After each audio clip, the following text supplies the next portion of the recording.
Do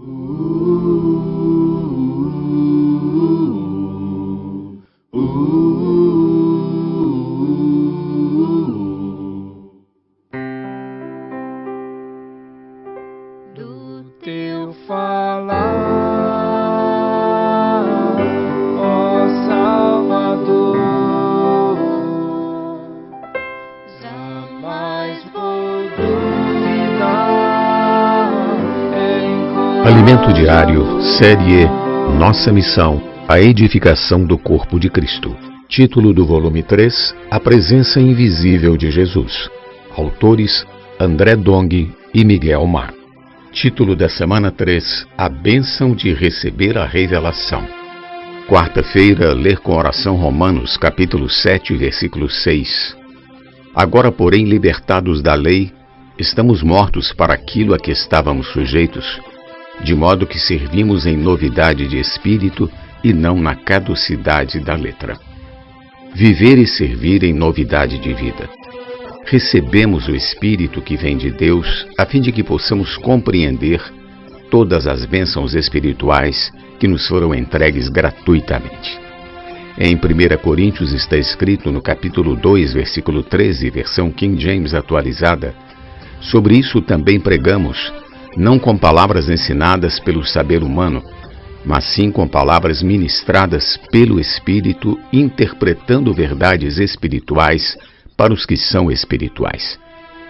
Por isso é tão importante mergulhar na palavra de Deus, pois é dessa forma que passamos a falar as palavras ministradas pelo Espírito. Ao ler o versículo 14, encontramos todavia um problema. As pessoas que não têm o Espírito não aceitam as verdades que vêm do Espírito de Deus, pois lhes parecem absurdas e não são capazes de compreendê-las, porquanto elas são discernidas espiritualmente.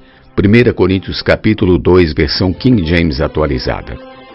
Para receber as verdades ministradas pelo Espírito, necessitamos estar no Espírito. Não teremos discernimento espiritual caso usemos nossa mente, conhecimento, capacidade ou experiência humana. O versículo diz: as pessoas que não têm o Espírito, o que pode ser também aplicado e entendido como aquele que não está no Espírito. Quem não está no Espírito está na carne e não possui condições para aceitar as verdades do Espírito de Deus, pois lhe parecem absurdas. Devemos ter a clareza de que Deus tem sua maneira de fazer as coisas. Alguém pode até achar um absurdo, mas é a maneira de Deus. E se é a maneira de Deus, devemos confiar. Eis um exemplo.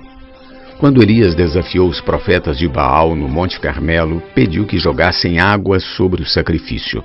1 Reis, capítulo 18, versículo 34. Embora desejasse que a oferta fosse queimada com o fogo divino. Versículo 24. A conduta de Elias aparentemente era contraditória, pois não havia razão de molhar algo que deveria ser queimado. Todavia ele agiu dessa forma porque era conduzido pelo Espírito de Deus e não pela lógica humana. Para Elias, que estava no Espírito, tudo transcorria normalmente. Quem não está no Espírito não é capaz de compreender o porquê de Deus agir de determinado modo, pois esse assunto só se entende espiritualmente.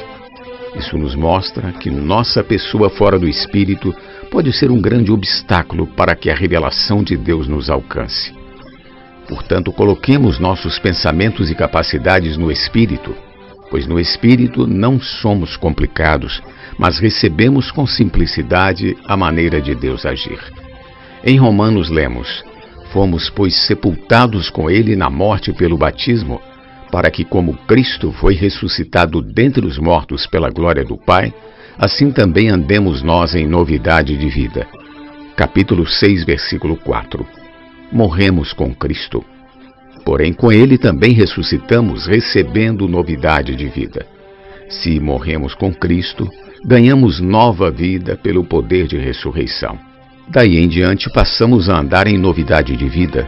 Em outras palavras, isso é agir fora da caixa. É ter um viver diário fora do velho ego caído para andar e viver pela nova vida que recebemos pela ressurreição. Em outra passagem, lemos Romanos capítulo 7, versículo 6. Agora, porém, libertados da lei, estamos mortos para aquilo a que estávamos sujeitos, de modo que servimos em novidade de espírito e não na caducidade da letra ou velhice da letra. O versículo anterior diz andar em novidade de vida. Este agora diz servir em novidade de espírito e não na velhice da letra. Amado leitor, creia que essas palavras são para tornar tudo novo em nosso viver. Deus quer tudo novo. Em resumo, esses versículos nos dizem que Deus deseja que andemos ou vivamos em novidade de vida e que nosso serviço seja em novidade de espírito. O resultado certamente será um novo viver e um novo serviço. Dentro do mover atual, a vida de muitos irmãos tem sido mudada, pois nunca pregamos tanto o Evangelho como nestes dias. Diversas pessoas têm sido apacentadas e recebido cuidado como uma abundante colheita de frutos.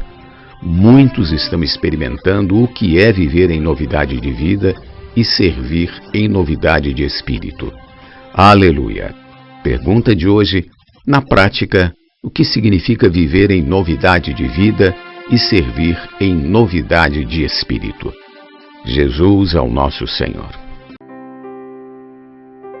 Do teu falar, ó Salvador, jamais vou duvidar, é encorajador, fiel me faz andar, faz tua glória ver, o mal vem derrotar. Fiel me faz andar, faz tua glória ver, o mal vem derrotar.